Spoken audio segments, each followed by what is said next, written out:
എന്റെ മോളെ ഒരു കാര്യം ഞാൻ പറയാം, പുള്ളിക്കാരൻ തുള്ളിച്ചാടി നിന്ന് പോകും. നിന്റെ കാര്യമായ പണിയാണ്, വീട്ടിന്റെ പണിയുമായിട്ട് നീ ആകും ഒന്നുമില്ല. ഹായ്, നമസ്കാരം.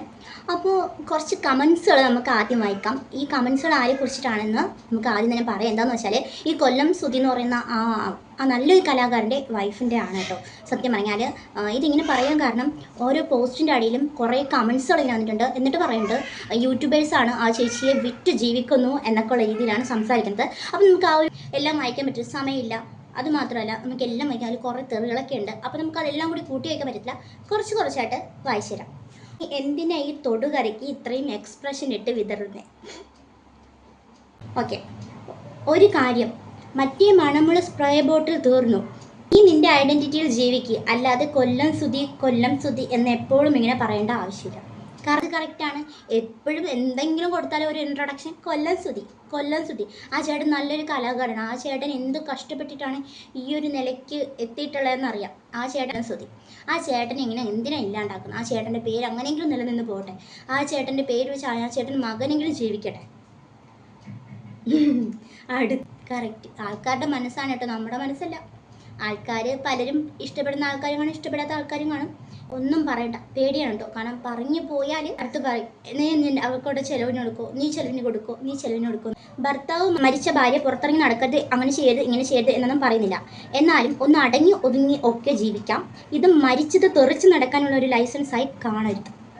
ഇന്ന് ഈ കമൻസ് ഒന്നും വായിക്കാറില്ലേ എന്നാണ് ഒരു ഡൗട്ട് കേട്ടോ. ആ ചേട്ടൻ്റെ മരണശേഷമാണ് ഈ ഒരു വ്യക്തി തന്നെ ഇത്രയും ഒരു കാര്യം എന്നിട്ട് പറയുന്നുണ്ട്, ഞാൻ ജീവിക്കാൻ വേണ്ടിയിട്ട് ഇറങ്ങണം. ജീവിക്കാൻ വേണ്ടിയിട്ട് ഇറങ്ങണമെങ്കിൽ എന്തെല്ലാം മാർഗ്ഗങ്ങളുണ്ട്. അതൊന്നും പോരാഞ്ഞിട്ട് ഇപ്പം കുറച്ച് തുണി കൂടുതൽ അങ്ങനെയുള്ള രീതിയിൽ വരേണ്ട കാര്യമില്ലല്ലോ. ചിലർക്ക് പേടിയാണ് കേട്ടോ. കാരണം ഇങ്ങനെയുള്ളവർ സപ്പോർട്ട് ചെയ്യാൻ ഒരുപാട് പേരുണ്ട്. മോളെ നീ അങ്ങനെ ചെയ്യൂ, മോളെ നീ ഇങ്ങനെ ചെയ്യൂ, മോളെ നീ അങ്ങനെ ചെയ്യൂ, മോളെ നീ ഈ ഡ്രസ്സ് ഇടും, നിനക്കിത് ശരിയാണ്, ഇപ്പോഴത്തെ മോഡേൺ ഡ്രസ്സ് ഇതാണ് മോളെ, അപ്പോൾ അതൊക്കെ നീ ഒന്ന് ചെയ്തു നോക്കൂ.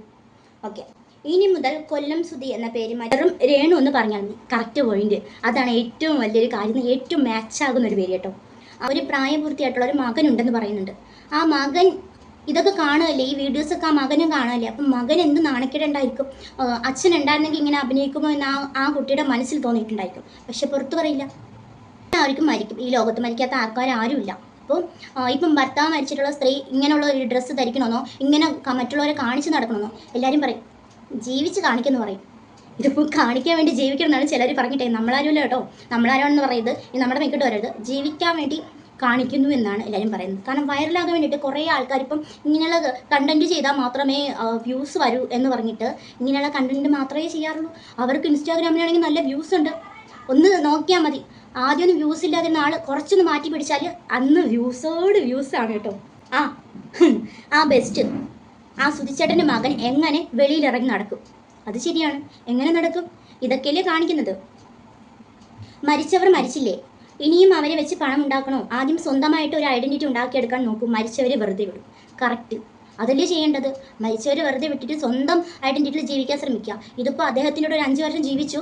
അദ്ദേഹത്തിൻ്റെ അന്നൊക്കെ നല്ല ഒരു അഭിപ്രായമായിരുന്നു. അദ്ദേഹത്തിന് ഇന്നും നല്ലൊരു കാര്യം തന്നെയാണ് പറയുന്നത്. പക്ഷേ ഈ ഒരു സ്ത്രീ വന്നിട്ട് കൊല്ലം സുധി എന്ന് പറഞ്ഞിട്ട് ഇപ്പം ആ ചേട്ടൻ്റെ വില ഇല്ലാണ്ടാക്കുകയാണ്. ആ ചേട്ടൻ എന്ത് കഷ്ടപ്പെട്ടിട്ടാണ് ഇത്രയും ഒരു നിലയ്ക്ക് എത്തിയിട്ടുണ്ടായിരിക്കുന്ന ആ ഒരു കഷ്ടപ്പാടാണ്. ഇവൾക്ക് സുധി എന്ന പേര് മെൻഷൻ ചെയ്യാതെ ഇരുന്നുകൂടെ? മാക്സിമം ആ പേര് വെച്ച് പൈസ ഉണ്ടാക്കണം അവൾക്ക്. ആ കലാകാരനെ നമ്മൾ മലയാളികൾ ഇഷ്ടമാണ്. ഇവൾക്കും കൂടെയുള്ളവർക്കും നന്നായി അറിയാം. അതല്ലേ ബിസിനസ് ട്രിക്ക് തന്നെയാണ് ഇപ്പോഴത്തെ ട്രിക്കുകളൊക്കെ നടക്കുന്നത്. എല്ലാം സുധിച്ചേട്ടന് വേണ്ടി ആണല്ലോ എന്ന് ഓർക്കുമ്പോൾ സന്തോഷം.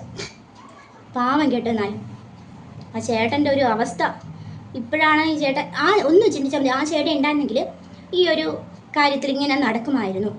അത്രമാത്രം ചിന്തിച്ചാൽ എന്തുമാത്രം ജോലിയുണ്ട് ചെയ്ത് നിൽക്കുക. എത്രയും ആൾക്കാർ ചെയ്ത് ജീവിക്കുന്നത്. പോട്ടെ, അഭിനയം ഇഷ്ടമാണ്. ഇവരെക്കാട്ടിൽ എന്തുമാത്രം നല്ല നല്ല നടികൾ മലയാള സിനിമയിലുണ്ട്. അവർ മോഡെ എന്ന് പറഞ്ഞാൽ ആരും നടക്കുന്നില്ല.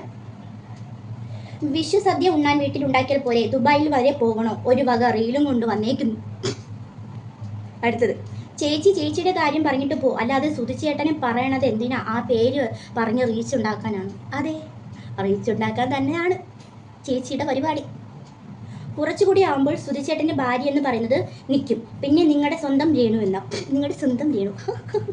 കറക്റ്റാണ്. നിങ്ങളുടെ കോസ്റ്റ്യൂം ആരാ സെലക്ട് ചെയ്യുന്നത്? സുധിച്ചേട്ടൻ്റെ വൈഫ് എന്ന് പറയുന്ന വീഡിയോസിലെങ്കിലും ഡ്രസ്സ് ഒന്ന് ശ്രദ്ധിക്കൂ. കണ്ടാൽ തോന്നും ഇപ്പോൾ എല്ലാം കൂടി. അപ്പോൾ നമ്മളല്ലാട്ടോ ഇതൊന്നും പറയുന്നത്. ഇതെല്ലാം ഈ കാണുന്ന ഇവരെ ഏറ്റെടുത്ത ജനങ്ങളാണ് ഇതെല്ലാം കമൻസ് ഇട്ടേക്കുന്നത്, അല്ലാണ്ട് നമ്മളാരും ഇട്ട കമൻസുകളല്ല. അത്രയും മാത്രം ഓർത്തുന്നാൽ ഇവർ തന്നെയാണ് ഇവരുടെ വില കളയുന്നത്, ഇവർ തന്നെയാണ് ആ സുധിച്ചേട്ടൻ്റെ വിലയും കൂടി കളയുന്നത്. അത്രയും മാത്രമേ ഉള്ളൂ.